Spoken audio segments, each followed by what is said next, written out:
You know, every single data project, whether it's big or small, it lives or dies by one simple rule: the quality of its foundation. So today, we're going to break down that essential first step, turning all that raw, messy information into a clean, trustworthy asset, the kind that actually leads to those powerful insights we're all after.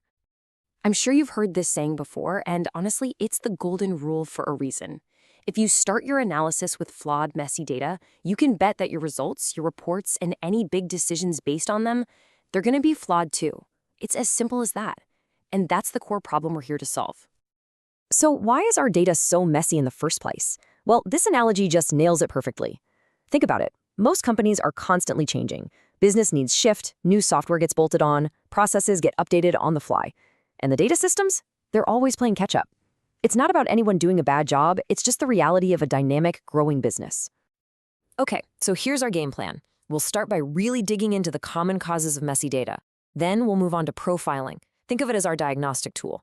After that, we'll open up the cleansing playbook, and finally, we'll wrap up with that crucial last step: data conversion.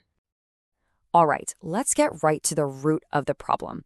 Because understanding why your data is dirty, well, that's the absolute essential first step before you can even think about cleaning it up.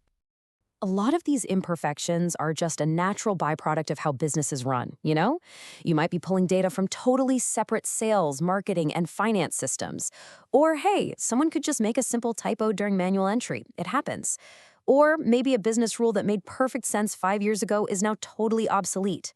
The point is, pretty much all raw data needs a solid checkup before you can trust it. So now we know why data gets so messy.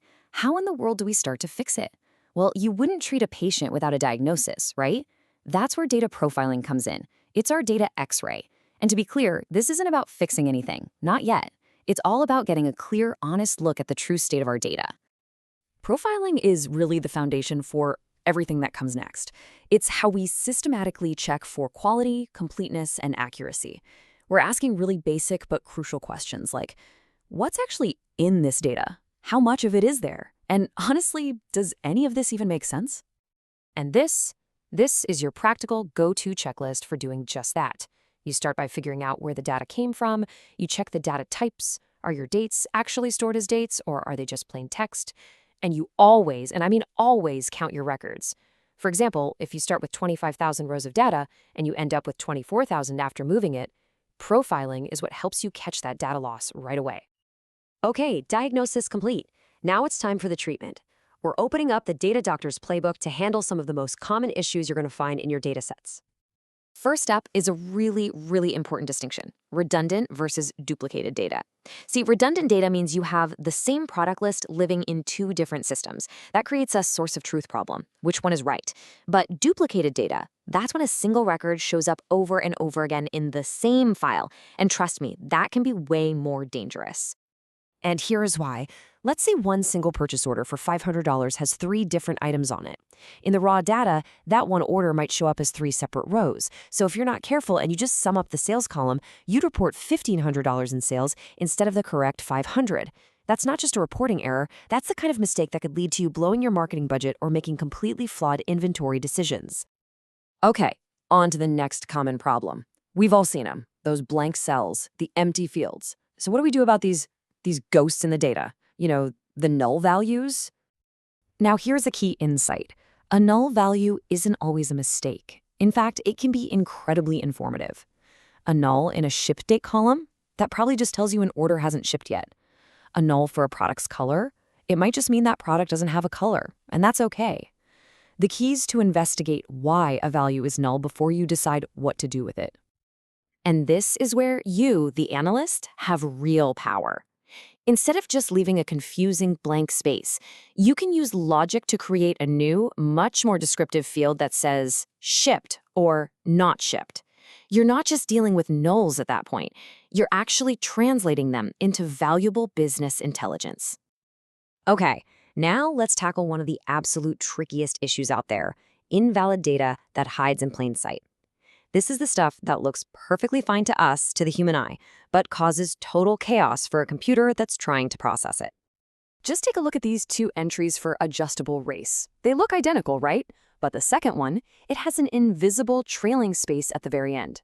To a computer, that space is just another character, which makes these two entries completely different. So it won't find a match, and you'll be left scratching your head wondering why your data join or your lookup just failed. All right, we've handled duplicates, we've decoded our nulls, and we've found those invisible errors. We're on to our final section, the absolutely crucial step of converting our data to make sure the key fits the lock. So imagine you've got a column for year-to-date sales. But because of formatting, dollar signs and commas, it's stored as a text data type. That means if you try to sum that column or find the average, the computer is just going to throw an error. The data's all there, but its potential is completely locked away. But with one simple change, just converting the data type from text to number, everything changes. Bam! Suddenly, you can perform any mathematical calculation you want on it. You've just unlocked the analytical power of that data.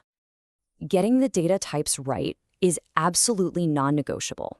It's what allows you to do the math, to analyze trends over time, and to make sure that when you load your data into a new system or a dashboard, it doesn't just break.